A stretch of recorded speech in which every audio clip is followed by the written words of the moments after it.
your cameras off if you don't want to be recorded, and we will have it saved onto the P2P hard drive for anybody that wants to access it later. Right, I think we can probably get started. And most of you know me, I'm Diana Perez. I'm one of the co-chairs of the curriculum committee at P2P. Just sort of housekeeping type issues. I hope everyone is done with finals, possibly starting summer internships right now or about to start them soon. And we'll get a lot of great info from all of our wonderful panelists. Upcoming, we're going to be taking a little bit of a break on webinars and programming. And we are probably looking to put together a program in July that will help folks with interviewing for positions for next year, reviewing resumes and things like that. As always, feel free to email me or the P2P email if you have any questions or thoughts on programming. Otherwise, I'm going to turn it over to our lovely host. And Gosha, if you want to take it over. Sure. Thank you. And thanks everybody for joining this kind of, post-finals, give you credit for wanting to kind of listen to more before you join your internships. My name is Gosha Kostrik. I'm an attorney with Eckert Seamans, as is the rest of the panel. I'm vice chair of the Hospitality and Gaming Group, previously chair of the Summer Associate Program, or current chairs on the panel as well. So has a lot of experience with this. Obviously, I've been at Eckert pretty much my entire career. I was a summer associate at Eckert, while I was in law school. So, my experience has kind of been a lot with Eckert, but, I've kind of been on the other side of the process in hiring and, been through kind of what it looks like to be at an internship at a law firm. So, hopefully this presentation will be helpful. And we have a couple of different people joining our panel today. The first person I want to introduce is Julia Lowe, who is actually a fantastic summer associate that we had in our Boston office last summer. Julia, I don't know if you want to give just like a Cliff Notes version of your background. Yeah, thank you so much, Gosha. So I just recently graduated. It was actually last Friday from New England Law Boston. Last summer, I was a summer associate in the Boston office at Eckert. And then this upcoming fall, I'll be a clerk at the Supreme Judicial Court of Massachusetts and planning to rejoin the firm in 2023. Great, thanks, Julia. And then Stephanie Shalaba, and hopefully I'm saying it the right way by now, who's the current chair of our Summer Associate Program and also just won a primary to be a state representative of Pennsylvania. So kudos to Stephanie. But Stephanie, if you just want to give the Cliff Notes version on you. Sure. Thanks, Gosha. So I started my career at a different firm than Eckert. It was great, but I mean, we'll get into changing your career and changing your firm a little bit more with the presentation. But so I started, I had experienced clerking too, both as an intern during law school. My 1L summer I spent with the Superior Court, and then I also went back for a brief stint for about a year with the Superior Court, actually in between being at my old firm and being at Eckert. So I have a lot of experience sort of on both sides of the coin. I think that clerkships are very valuable experience. And I think that, we'll touch on that a little bit too, but all of the themes that we'll touch on today will still be applicable and helpful and relevant for wherever you end up, whether it's a law firm or chambers or somewhere else. And I'm, like Gosha said, I'm the chair of the Summer Associate Program, and I'm in the firm's Data Privacy and Cybersecurity Practice Group. Great, thanks, Stephanie. And the last person on our panel is Keith Ferguson. Keith is in our White Plains office and works in our financial services group. I don't know if Keith, if you want to give the Cliff Notes version on you. Oh, sure. I actually was at another firm as well, practiced there for a few years before coming to the firm. And I've been with my group for about 5 years now. And I'm kind of somewhat non-traditional. I worked for 5 years before going to law school, a very brief professional football career. It's a blip before then went to law school and came out. So a little non-traditional, but hopefully I still have some good information for you all. Great, I didn't know that. That's the interesting tidbits you learn on this panel. All right, well, kind of getting into it. I mean, I think the first thing we wanted to talk about, I mean, obviously we're at a law firm now. And even though, there's different legal environments, I mean, I think there's a kind of general theme of, you know, how legal workplaces might differ from another workplace. And I don't know, Stephanie, if you want to kind of expand on that. Sure. So I think that, you know, you're going to hear from all of us, but a lot of the themes that we'll touch on are going to ring true for all aspects of your career, and whether it's an actual legal practice, whether you're going to take a JD preferred job, but especially in a law firm, although there's variation and sort of microclimates maybe within different practice areas and practice groups, in general, law firms tend to be extremely conservative. And, you know, it's conservative in the sense of, it might seem silly to talk about what you wear, but it actually does matter too. So you want to be cautious, and if you have any questions, especially when you're starting out, when you're feeling your way, be careful and put thought into what you're wearing and your appearance. And I know this might seem very basic, but we have seen times where, you know, summer associates come or students come and they're completely disheveled looking, and you don't want to be that way. It doesn't come off good to clients or senior partners or really anyone. And so you want to be mindful of your audience. I think that's something to keep in mind when you're in a law firm. It's usually litigation tends to be, if you're in that group, if you're really working with them, it tends to be more suit and tie type of attire. If you're in corporate or business side of things, it's usually more relaxed. Pay attention. You know, it's better to be overdressed than it is to be underdressed in this type of a situation, especially if you're going in as a student and as a summer. You'll start to get the feel for the firm as you know, or wherever you're working, as you're there longer. But in general, I would tell you to be aware of the culture, be mindful of sort of being eager and always willing to help. And this is, we're kind of venturing, I guess, from the conservative nature of it. But I think that being polite, not being, you know, you just got to read the room. I guess that's what I would say is just make sure that your actions are sort of paralleling the other people that you're seeing, because there is variation across work areas and cultures, but just make sure that you are sort of not being the one that does something that makes you stand out in a bad way. And so I think anytime that you have questions on that, this is a good segue into Keith's topic, but when you have questions, you find a mentor and talk to them and ask them so that you are making cognizant decisions and not just sort of reacting to situations or find yourself in a position that you don't want to be in. Well, Keith, I feel like it's been teed up for you. I mean, I think one of the most invaluable things of the summer is, you know, finding a mentor, where that's formal or informal. You know, if you want to talk a little bit more about that, Keith. Oh, yeah, will do. Perfect segue by Stephanie. So finding a mentor is extremely important. It has a short-term benefit as well as a long-term. Long-term is just another connection that can help you in your legal career. Even though you may summer somewhere, you may become employed someplace else, but this person is a part of your network. They know you as a person. They can also vouch for your work as you're looking to do things or looking to get on panels or looking for other opportunities. They may be able to help you. But the short-term and the immediate benefit of a mentor is just having someone that's going to teach you somewhat how to practice, because law school just doesn't do it. You know, you get what you need, but practice is just a different world. So your firm and your group, your group could operate differently from another group there. So finding someone that kind of does the work that you're doing, and who's open to answering your questions, is going to be vital. And I would say it's easier to find someone who's newer like you. Let's say they've been there a year or two, because they were in your position just a brief short while ago. So they'll understand you may have some silly questions, some things that you may not feel comfortable with, but they had those same questions. So it's good to get someone younger for those things that you may be a little uncomfortable asking, or you may feel that you know that might be silly. But it's also helpful to get someone that's more senior, because they've been practicing a while and they're they're very seasoned, and they know what the work requires, and let's say what your group leader requires. And so even if you feel uncomfortable asking that person, you can ask them to kind of just to shadow them, but you also could ask, my apologies here.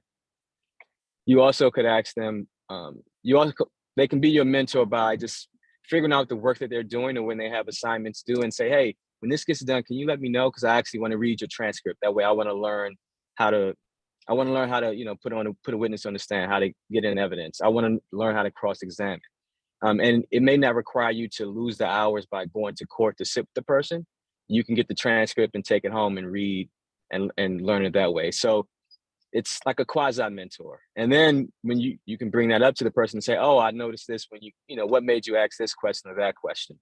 And then slowly but surely you back your way into a mentorship with someone that is seasoned. So, and that's exactly what I've been doing and what I have done. So I would highly recommend it for everyone that's listening.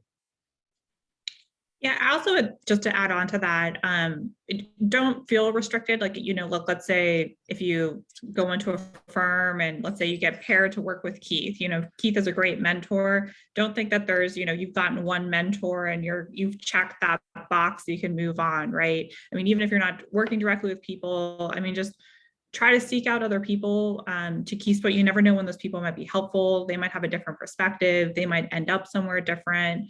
I mean, expanding your network, getting to know people, you might love working with one person, but like the person that might really kind of give you maybe the career advice or kind of maybe the person that you really connect with, someone that might be somebody else at the place that you're working. So, I think it's to your benefit to get to know more people, and, maybe you don't find a great mentor, but, maybe you do, or maybe you have someone that you didn't necessarily hit it off over the summer, but you grab lunch with them or coffee later on, and they become like a great resource for you kind of moving forward in your career.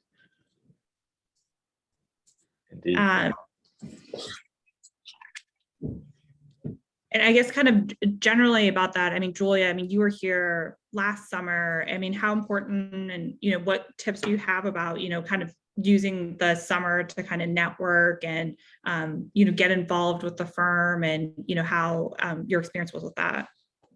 Yes, definitely. So I was going to say, just getting to know other people in the office, kind of echoing what Gosha just said, is always going to be to your advantage, whether or not you return to that internship or whether or not that internship or experience was your favorite part or your dream job. It's always to your benefit to network and get to know as many people as possible, because depending on where you are, the legal community can be very small, and you never know when your paths will cross in the future, or when you might want to reach out to that person for coffee or lunch in the future, just to talk to them about their experience or their path. I was given advice very early on, even before starting law school, and basically just attend any event that's open to you. I was an intern at the SJC, and I remember my supervisor was like, make sure to go to like going away parties, even if you have no idea who the person is who is actually leaving. You're going to meet people in a different environment than you would if you were working together one-on-one. And sometimes those conversations and those areas are the best time to connect personally. That's how you can find common ground with someone, find out that they passed through your hometown. I remember last summer I was talking to one of the attorneys at Eckert who I hadn't worked with one-on-one, but it was just at an event, and I found out that he meets up with like one of his family members in my hometown at a diner every year. So it was that kind of personal connection I wouldn't have been able to make had I not gone to outside events outside of just the formal work events or assignments. Yeah, and I think it's kind of being on the other side of it, in the summer program.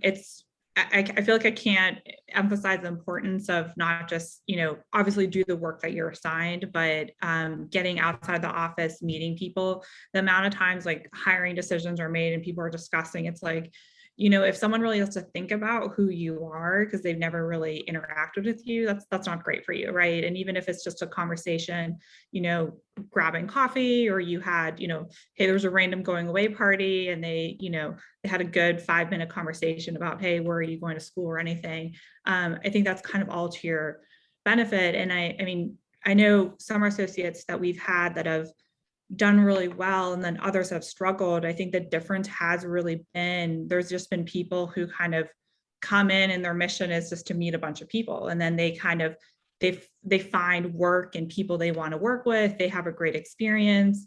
And then there's other people, who just kind of close the door of their office, they kind of do their work and the work quality is really great, but then maybe they're not getting the projects they like, or maybe they didn't meet as many people. And not that there's any difference they're both really good candidates, but I think their experiences are vastly different. And, and unfortunately people might see them a little bit differently because, if Stephanie was out kind of meeting all these people and she sought out and was really enthusiastic about working on certain projects, even if Julia worked on the same project and the work product was great, like someone might have a different impression of Stephanie versus Julia, right? And that's just, you're at your internship at a very limited amount of time, and people need to make assumptions based on how you would work there, just based on a couple of assignments or one assignment or very limited interactions. I guess also on that note, I mean, obviously doing the work is really important. There's going to be, wherever you are, there's going to be administrative things that you need to be doing. I wouldn't ignore those, because a lot of times if you say, hey, I'm not doing this administrative thing, this is annoying, or, that's creating work for someone else, that gets flagged in the system. So, I mean, in addition to just doing the work, don't disregard that stuff either. Like, if there's COVID protocols, in your workplace, you don't want to be like the one person that's, ignoring it, right? You don't want to be the one person that's always late. I mean, I know we had a summer associate a couple summers ago, all the summer associates had to go through our kind of quarterly training for data privacy and security. And he was the one summer associate that didn't complete it. Everybody else did, almost everybody in the firm. And then to have it flagged, because then the list of people who were outstanding then got sent to the CEO, like that wasn't great, right? That then the CEO was reminding the summer associates, like, no, you haven't done this yet. And you're one of like 3 people in the firm of like, how many that hasn't completed this, and we need this for compliance reasons. So you don't want to stand out in a negative way for that, especially for something silly that you could, take care of. I guess generally, I mean, we're working in a very different environment now. Stephanie, do you have kind of any do's and don'ts for kind of virtual or just kind of general, working and during an internship? Yeah, and you know what, I actually think you brought up a really good point when you're talking about administrative tasks. So this wasn't originally on my items that I was going to address under a virtual do and don't, but I think that it's a fair topic. So I've noticed even in my own practice a major shift when we started to go to remote and now back to hybrid in the amount of administrative tasks that I'm handling.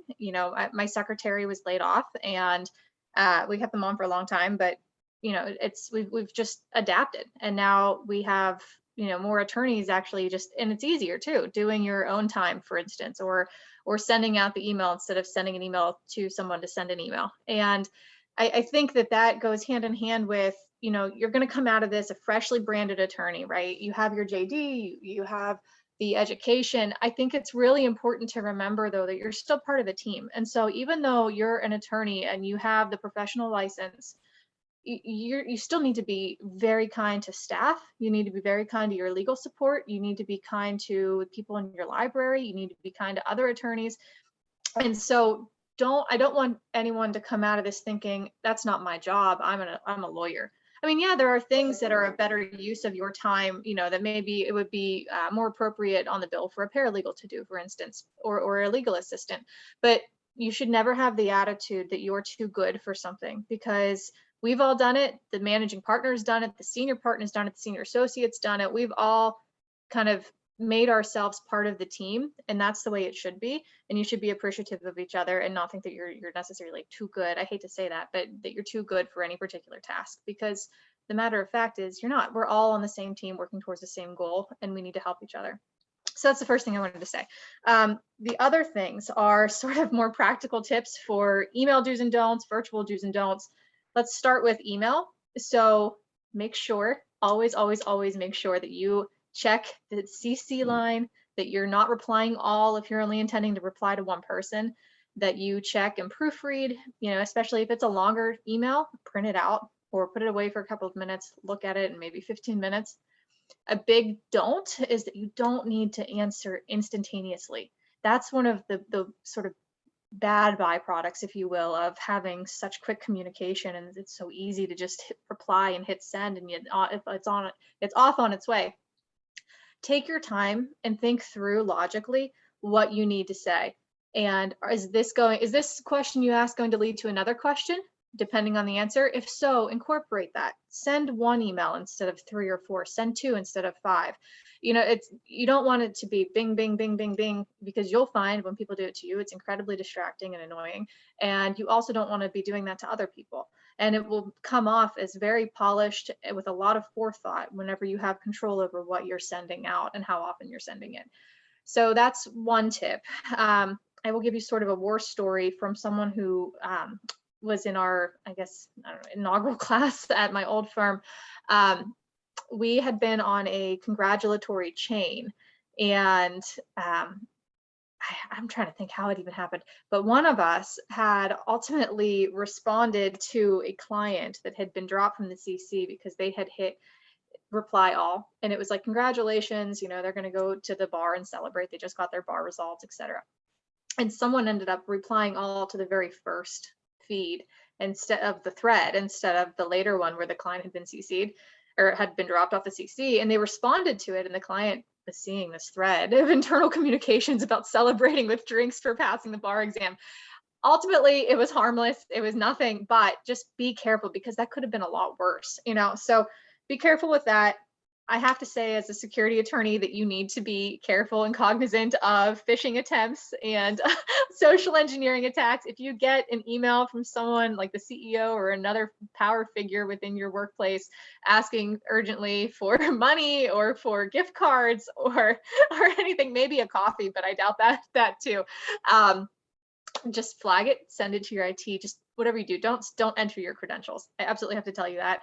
And be very careful sending any sort of sensitive information about clients, whether it's a trade secret, whether it's confidential information, just because it's confidential, whether it's like health information or social security numbers and driver's licenses, checking account information. Be careful with all of that.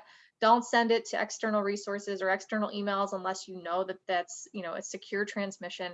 I would just, especially in your summer position, you don't want to be responsible for something happening. And so, you never do, but especially as a summer. And so I would be careful and ask questions. If something pops up in your mind, you're like, oh, maybe I don't know about this. Is it okay? Don't just assume it's okay. Just ask. There's no problem in asking. Let's see what else. My other do would be starting good habits early. So start your organization as soon as you can. Keep files, keep folders and subfolders, active matters, inactive matters. You can break it down by type, you can break it down by client. You'll find what works best for you, but just make sure that you are keeping track and organizing everything that comes in. You're going to get a flurry of emails, and a lot of them are considered like actual client communications, and you're going to need to keep those for various reasons. So you want to be mindful of that. My actual practical tip then is, when you're drafting an email, don't fill in the 2-line until you're done, because you don't want to send off a draft halfway through. So I'm just always, I don't know, I'm hypersensitive to that. Not that it's happened to me, but I'm afraid of draft emails getting sent off. So I personally still do that. That was told to us as a summer associate 10 years ago, and I still follow that to the day. Virtual do's and don'ts. I'm going to call some of you out only because what I was going to say is treat virtual meetings just like any other meeting, just like it's in person. So you should have your cameras on. You should let people see your faces. Don't just call in all the time. It shows that you want to be there, and that speaks to the broader, broader theme of what we're saying throughout your summer position is show them that you care, show them you want to be there, show them you're excited, show up smiling, and show up. Double check calendar invites. And my final piece of advice would be logging in. Well, make sure your professional background, but all of that goes without saying. Whenever you have a Zoom call, now that we're all in this world, I would really advise call in 5 minutes early. Just do it. Make sure that everything runs smoothly. And then you can stay on. You can turn your camera off, put it on mute if you want until the call starts. But I would advise calling in early, because you don't want to. It's happened to all of us, and it's happened to me too, where it's like 1 minute till, and you're like, oh yeah, I've called into this number before, and then it gets you because something happened in your calendar invite, and you're having technical difficulties, and you're late to a call. So make sure that your calendars are up to date. Make sure you call in early. Be professional. And when you're able to, make sure your cameras are on. Thanks, Stephanie. I guess the one other thing I'd add, just keep in mind that a lot of the people you might be sending emails to might be older, and they might have a different mode of communication. So, you might just think about, especially if you haven't worked in kind of a professional environment, maybe just kind of reading the email, maybe tend to try to be a little bit more formal than not. I know we had an associate in our group a couple of years ago, and she sent an email to like the general counsel of one of our biggest clients, and it just started off with like, "Hey, dude," and then it was like, "Hey," and checking in on stuff. So like that was the only thing that was ever remembered about her. She was like the "Hey, dude" girl. And like, even when she left, it was like, "Oh, that girl." And then as soon as like you were like, "No, she remembered the "Hey, dude" email," like that's how like she was forever remembered. She was a very great attorney, but like just something like that. It doesn't have to be like a formal letter, but just, maybe not emojis, maybe not that. I mean, maybe if you get to know people and other people are using it, but I would stray away from that because you just don't know how that's going to be received, especially because you don't know if you're emailing some, 70-year-old person and like they're kind of going to roll their eyes and what I mean. You just don't want that to create a bad impression. That goes back to the very beginning. Just be an adult, stay away from all of that. Be conservative. Think, what would your grandmother say? Honestly, it's better to be overly cautious. And that brings up another good thing. Sorry, Gosha, I'll let you move on. But, no problem. Don't just automatically, when you're a summer, just start emailing clients. Don't do it. Make sure that you clear that through the, whether it's the associate, whether it's the partner. Don't just jump right into a string unless they say, if they specifically tell you in advance, go ahead. But don't do that. Yeah, no, that's a good point. I mean, I think some people are a little bit different. Some people want you to jump right in. Other people are really, I think it's better to kind of get a lay of the land on that first.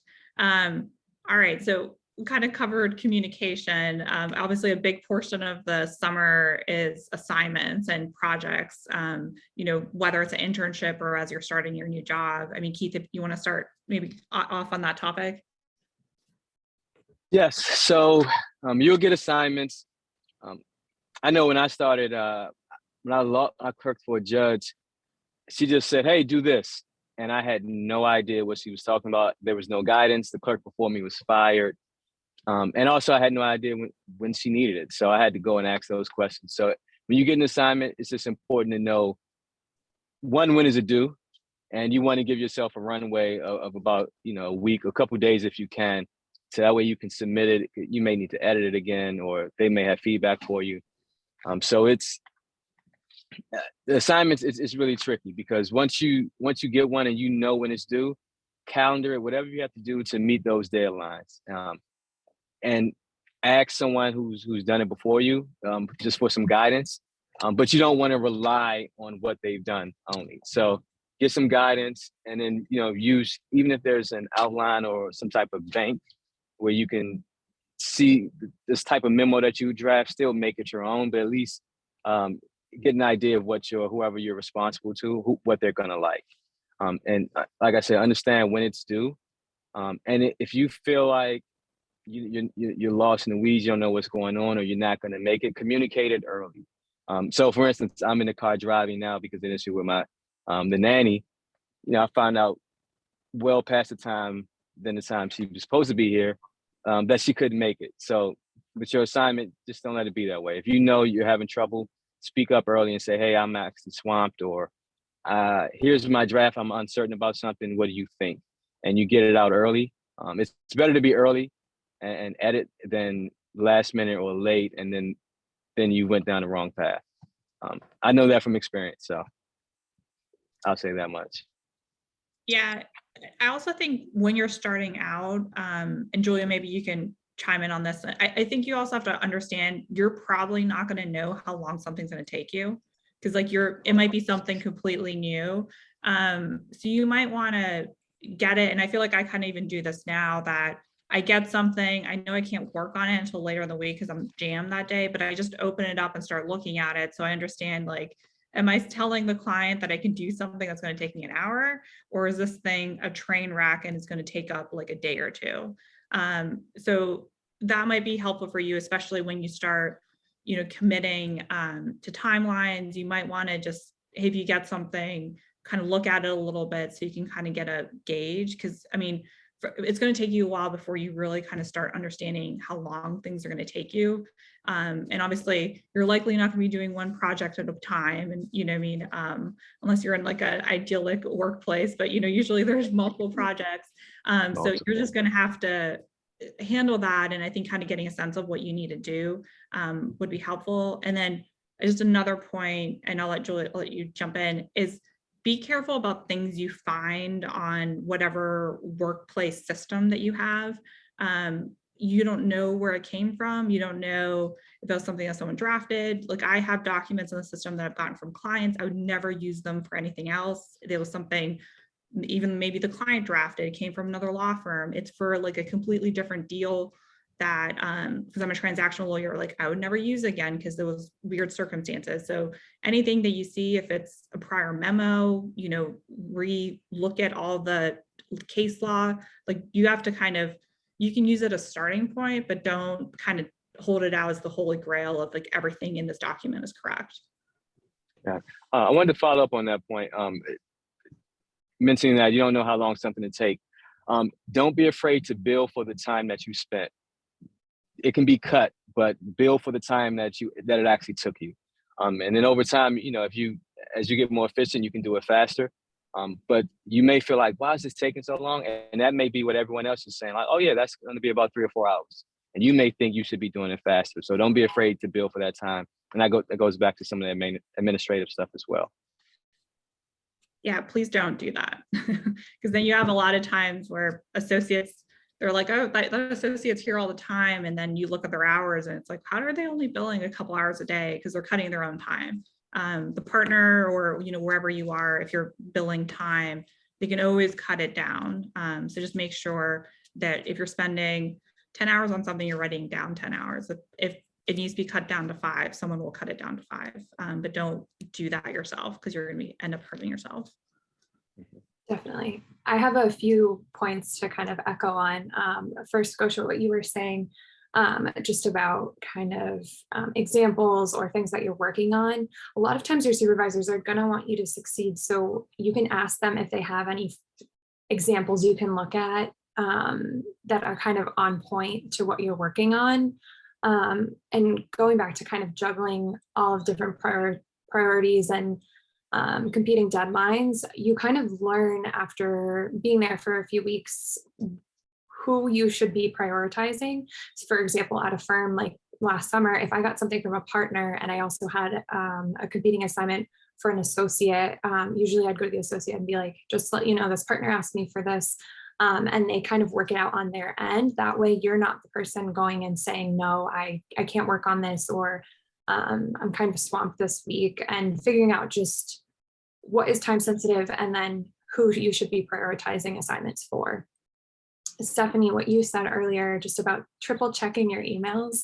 I'm going to echo this so much, because I was given a piece of advice last summer that I actually have used in my personal emails and communications too, is actually putting a delay on the sending of your email after you hit send. So I think last summer I had a 2-minute delay on emails. So once I'd send it, it'd just stay in my outbox for 2 minutes. And then if I go back and reread what I'm sending and something happens, or if I get communication in the meantime, I can go back and stop the sending of that email, so as not to make it duplicative, or if I notice a mistake or typo, I can go back and fix it.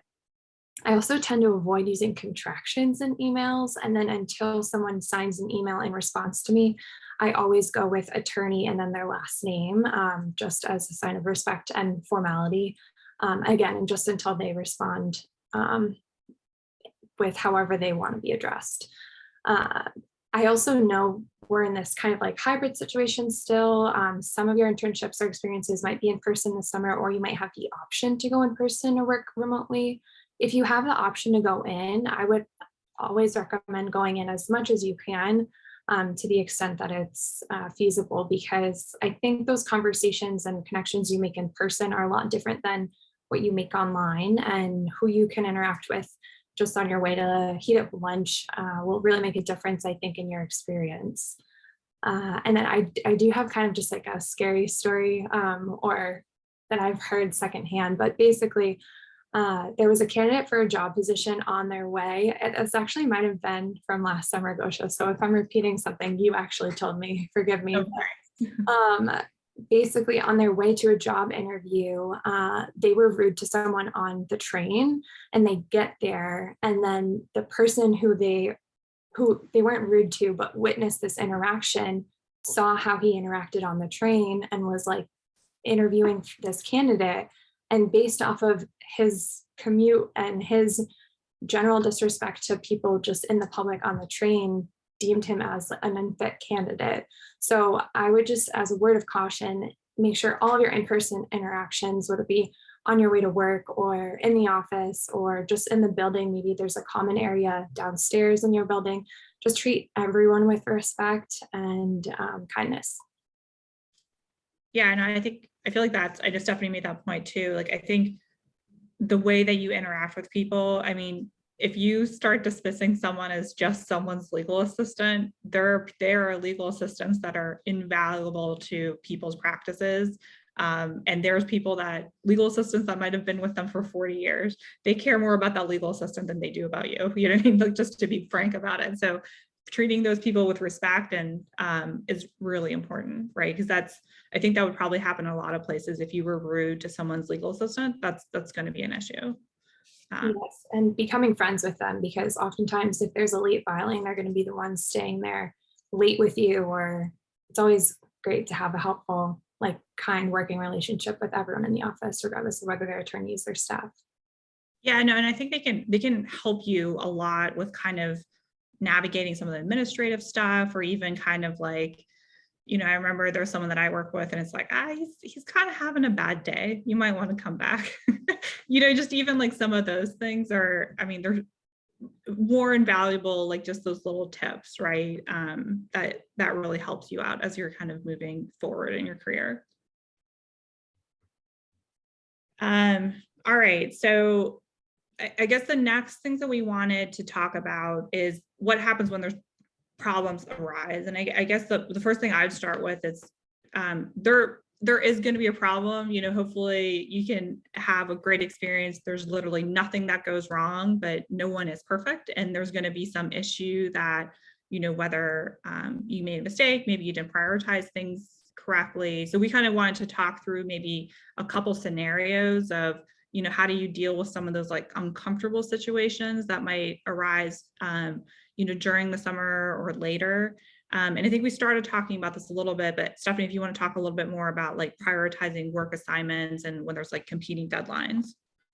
Yeah, so it's a tricky situation. You know, it's gonna change as time goes on and you get more settled and you start to make more connections, you know, with assigning attorneys.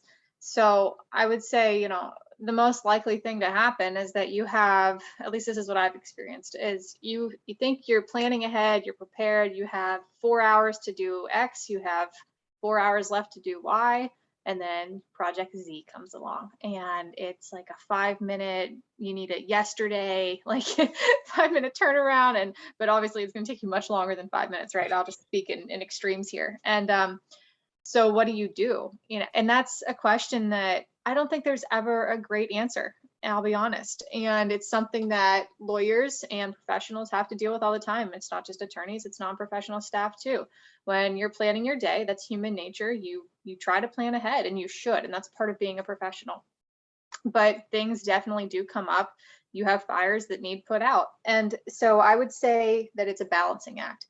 And you know, if you have a project that you know, and hopefully you're not getting false deadlines. Sometimes that happens, especially in the beginnings of a relationship, before there's sort of that trust there that, you know, if I can assign you a project, say it's due Friday, and I know you're going to get it to me and it's going to be good, right? I'm just going to be able to look over it, maybe make a couple of edits and then send it on its way, versus you're brand new, you haven't proven anything to me. I don't know if I can rely on it. I might tell you it's due Wednesday so that I have time, you know, if something happens with it that it really needs overhauled, I have time to correct.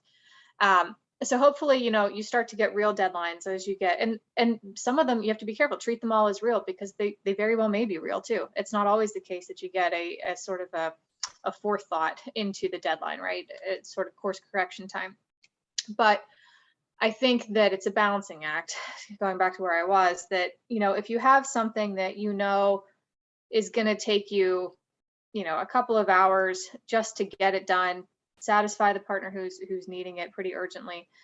I would prioritize most of the time in general on deadlines. So that becomes a problem though if you have repeat offenders, we'll call them, where it's always 4 o'clock and you're working on something you need by 5 for somebody else, or that you owe them time because the day before that and the day before that you were working on emergency fire drill assignments that come up. At some point you're going to need to say, you know what, and this will get into the communication piece, so I don't want to take I think Keith's next, his thunder on the communication, but at some point you're going to need to say, this is what I'm working on. Is it okay if I get this to you on X date? Because you can't constantly bump somebody who didn't put you in the position of needing something, 3 hours before they even gave it to you, for instance. So I think that it's going to come down to communication. It's going to come down to particulars of the assignments. Unfortunately, I don't think there's a general rule, with just some exceptions. I think that it's going to be a case-by-case analysis every time. And the most important thing that I think you can take away from this is that you're not alone. And so you're not going to be typically doing all of these projects with no oversight, no one to turn to and say, hey, help, raise the flag and say, what would you do in this situation? I'm overwhelmed and I don't know what to do. Yeah, Keith, I guess I had one point just to ask. I think there's a fine line, because I do agree, Stephanie, like when you get in those situations, it's helpful to say, hey, I'd love to get to this, but I have all these other things. Just be careful that you're not doing that when you don't have things going on, because I've actually encountered summer associates and associates that do that, where they actually do have time to work on a project, and I don't have a project that I need, yesterday, or like I need it, it's emergency, and you go and talk to them and it's like, oh yeah, I'd love to help. And then you get a laundry list of all the projects they have. And I was like, oh, okay, you're not available, or do you want to help? Like, I don't understand. And then I feel like a lot of times, and I've heard this comment from like other people in our firm, like a lot of times when you hear that, it's like, okay, well, it sounds like they're not available. Meanwhile, like, you then find out that person had plenty of capacity. They were just kind of giving you the laundry list, and like your immediate reaction to that is like, okay, well, it sounds like you're busy. And then it's like, oh no, I can help. And it's like, okay, well, there's a little bit of a disconnect with the laundry list versus your availability. So I know that's kind of like conflicting, but just kind of maybe keep that in mind too, that sometimes that might be like off-putting to people. Yeah, no, that's a great point. I mean, I was assuming that you really are too busy. So that's a good thing. And you should realize, I mean, this is new to a lot of you too. You're gonna be busy, and that's expected and that's normal. And so the default in those situations, the default answer should be, yes, I'll take that on, but always get clarification about deadlines, because you don't want to blow a deadline either. And so because maybe you do have too much, but if you don't, I mean, there's no excuse for not taking on work. You're there to work, you're there to learn. You should want to do it. It's a good opportunity. Yeah. So Keith, well, what happens if you've completely blown it? I guess, if you have taken on too much and you just can't do it, like what kind of tips do you have there in that situation? I would say I'm a rip the Band-Aid off type. I would say you got to disclose it right away, get it out there, and you may hear back from whoever you have assignments with to say, hey, you know what? Actually, I don't need that just yet, but you have to disclose it. And part of this is, and part of being a professional is that you're probably going to have to work late. If you expect to leave by 5 or 6, or you have plans, you may have to stay through to 9 or 10 o'clock. On occasion, that's going to happen. Not typically when you're as a summer, but I've heard it happen in a lot of huge firms. Some people, they were just working the same hours as associates. So I would say figure out your capacity and really say, all right, these are the hours I have and how much later I can stay and what I can do. And once you budget and know absolutely what you can, how much of the work you can get done, then that's when you go to the partner, whoever you're doing work for, to say, I've taken on too much. Can I get is there any wiggle room in any of the assignments? Because I want to meet all these deadlines as soon, and if I'm going to be late, I don't want it to be by much.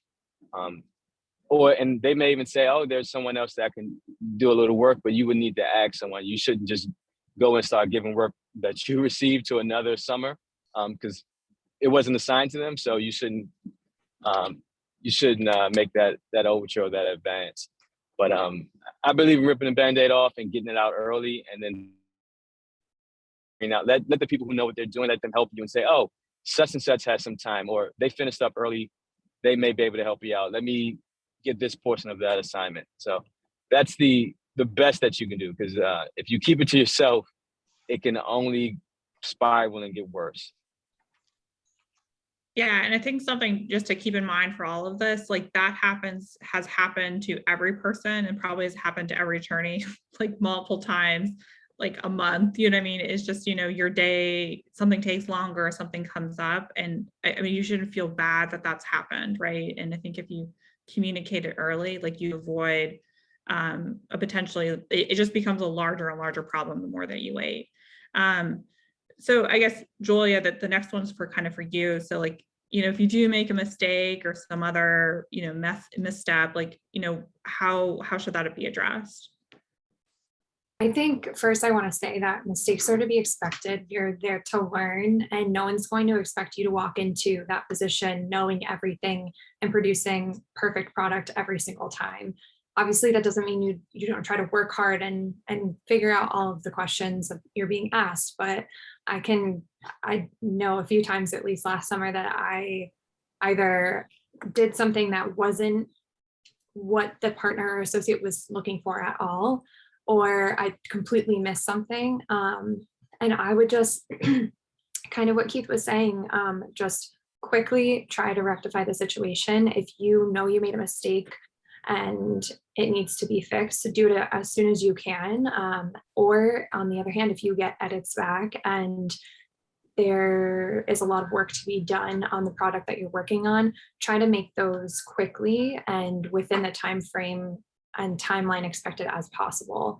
So I remember there was a project I was working on that took a long time last summer, and it wasn't in my wheelhouse, or I'd never had experience with it before. But I got into the meeting with the partner and the associate I was working on it with, and soon realized that what I did was not what they were looking for at all. So I just took a ton of notes during the meeting, and they gave me a new deadline, and I just tried to turn around the same day, because it was just, so I guess just work hard. And if you do make a mistake, communicate it early. Yeah, and I think, and everybody, just to say, like echo, everybody makes mistakes. Like, I think, the one thing about the legal profession, whether you're a year out or, 5 or 10 years out, like you're constantly learning, or, hey, I didn't think about that issue that way. And, you kind of get something.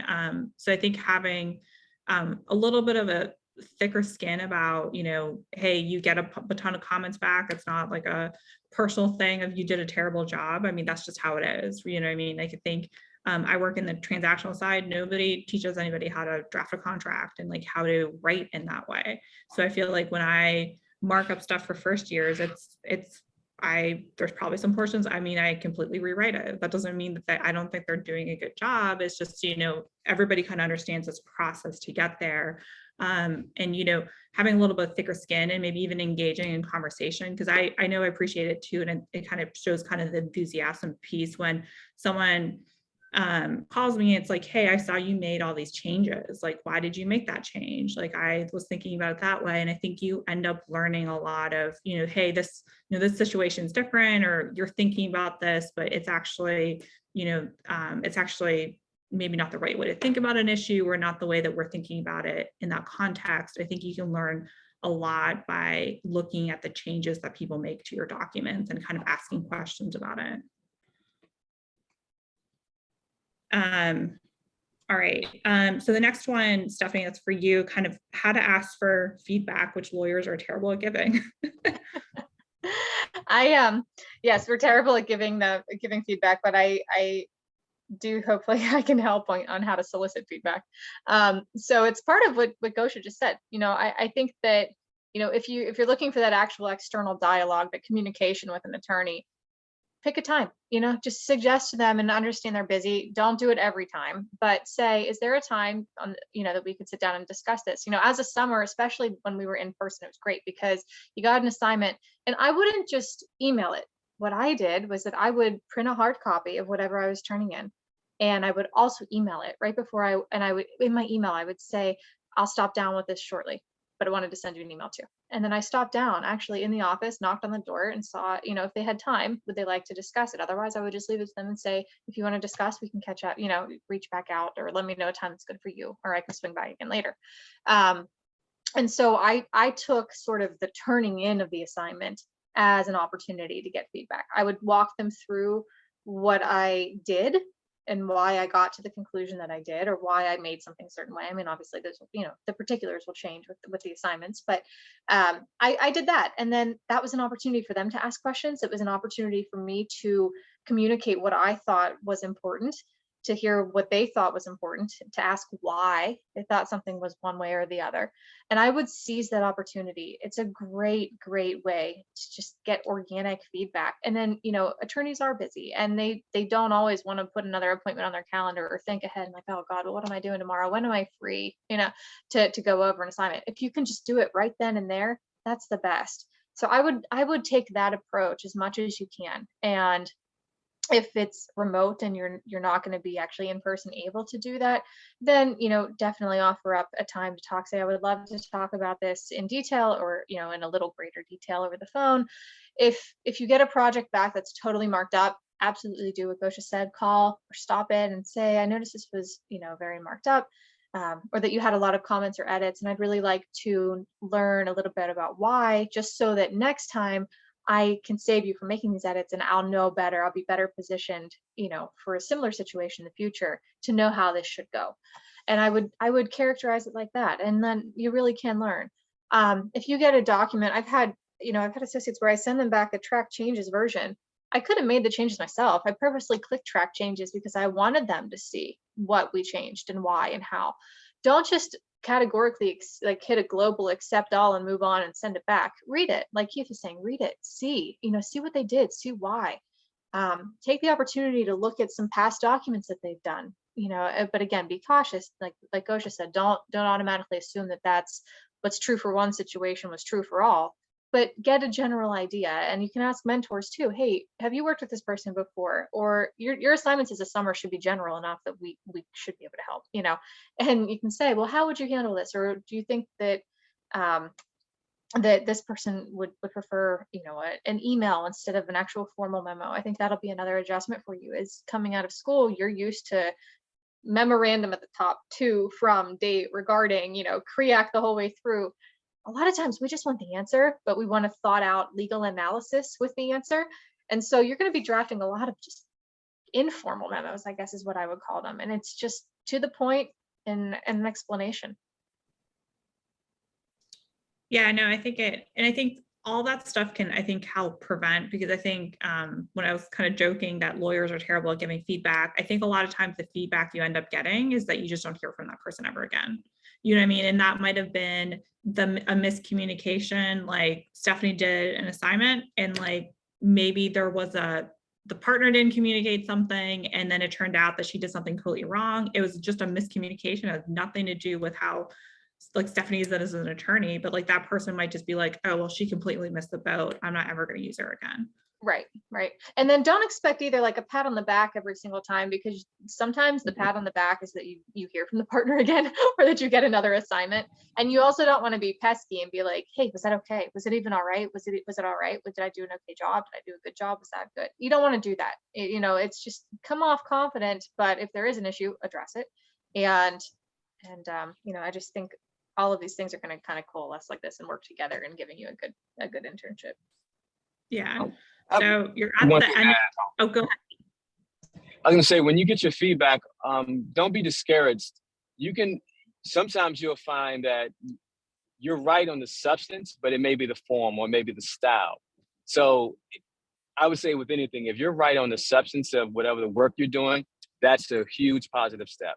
So, you know, it may be marked up, but they may say, yeah, you were in the right area. You know, I like it this way. So that's just something to remember as well. Yeah, no, for sure. And that circumstances could change too. I know this happens all the time because I feel like my practice is pretty fast paced, that I ask someone to do something they go work on it. In the meantime, I get a phone call that changes that document completely. So then when I mark it up, it has all this stuff in there, and then like the associate's like, what the hell? Like, what is this? And it's like, no, you missed this call and this communication. It's nothing that you did wrong. It's just, I heard from the client in the meantime. They wanted something slightly different.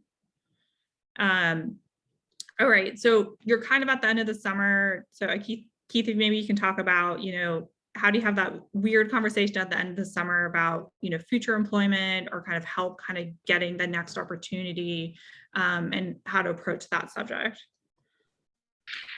As I said, I'm gonna rip the Band-Aid off type, but there's a way you can finesse it, especially if you're going through the summer. You can say, hey, you know what? I actually, if you're working near where you're going to school, you can ask about fall employment, or if they need help there. This way you're just staying around and you're doing work, and you're still there. That'll lead to a conversation where they can tell you, where you may get some feedback about yourself, or if they have opportunities available.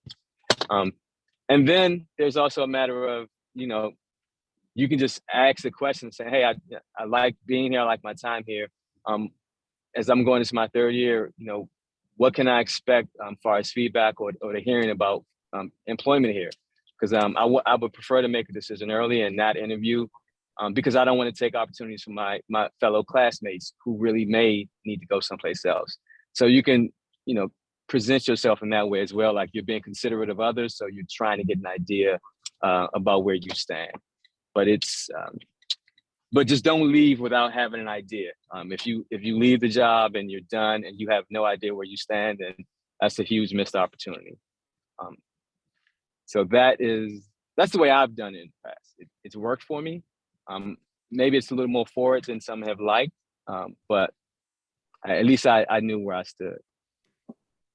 Yeah, I mean, I don't think that's I almost feel like you have to, right? I mean, I'm not as, I think I've become over time, rip the Band-Aid off and more kind of proactive and forward. But like, I remember when I was a summer associate, I was like petrified thinking about it, that you had to go talk to like some very senior partner, the managing partner, but like, you kind of just need to do it, right? Because you don't want to finish that job, they don't have a conversation with you, and you're just sitting at home and you're like, I don't know if I have a job. Do I have a job? Do I follow up with them? Like, what am I supposed to do? I think it's easier to have that conversation in person. And even if the answer is there is no future employment, then you kind of have some clarity on like, I'm not going to be working here next summer. And, maybe you can then ask for references or maybe some help finding the next opportunity. But I feel like you kind of, I agree with you, Keith, you kind of just need to rip the Band-Aid off that one, or it's going to kind of impact you negatively. I would ask too, like during the interview, I know this was sort of predates the actual internship part of it, but I would ask during the interview about, post internship employment opportunities. That way, going into it too. And sometimes, don't be discouraged if they tell you don't know yet, because I was hired after my summer position and they would not tell any of the summers. They didn't make their hiring decisions yet. I mean, it was likely all signs pointed in the right direction, but don't be frantic if it's like 2 or 3 weeks until you hear from them, but ask when you would be hearing from them too. Yeah. Okay. I mean, we're starting to kind of wrap up. I know do we have a little bit more time, or we should, Diana, should we wrap it up for Q&A, or it would be still some time? Yeah, I would see if any of the students, I know some of them are already dropping, if any of the students have any questions specifically to any of our panelists, they can ask in the chat box or speak vocally. But otherwise, if there's a short conclusion or wrap up that you guys have, that would be great. Okay. Yeah, if anybody has any questions, or if they want to go off mute, obviously please feel free to chime in. I guess I'll just jump on, and maybe if everybody kind of wants to jump in on this. I mean, I think one thing I always say to summer associates, because I think so many people are focused on getting a job, just remember, like, it's a two-way street. Don't think every interview, every employer is the right employer for you. And if you have a negative experience, that just means it's not the right fit. You know what I mean? Don't get discouraged. Don't kind of like associate or think, things like that. Like you are, there's different workplaces, there's different personalities. There's a lot of, places that I wouldn't be a great fit. And that doesn't mean that there's anything wrong with me. You need to find the right fit, and you have to think about it more of, yes, you want a job that pays money, but you also need to make sure that it's an environment that will help you develop. It's an environment that you like the people. And I think sometimes it's really easy to lose sight of that when you kind of start seeing dollar signs, or like you're just so focused on getting that job. Like, you also need to make sure it's the right opportunity. And if it's not the right opportunity, I mean, that happens to everybody, and you just kind of, you need to move on. And in each of those opportunities it's important to kind of network with people, to kind of take it for what it is, even if it's not something that maybe isn't the right opportunity for you. So I guess that's my two parting words. I don't know if Julia, if you have anything to kind of leave people with. No, I just good luck, and work hard and make connections, and then use it as a learning experience, regardless of whether this internship or experience was your first choice. You can make the best of it and use it to advantage and learn a lot. So best of luck. Great. Stephanie? I don't want to hold anyone up. You guys you've done a wonderful job. I have nothing else to say. Okay. Keith, any parting words from you? Just, be confident, don't panic. A lot of people have been in the position you're in and they succeeded, they figured it out, you'll figure it out. It's not something that you can't do. Just remember that you're more than capable, just going into a new environment. That's it. Great, thank you. Well, thanks for inviting us to do this panel. It was great. So at least I enjoyed participating in it, and hopefully that the students got something from it. So. Thank you all so much. I really cannot express my gratitude. It's always great to have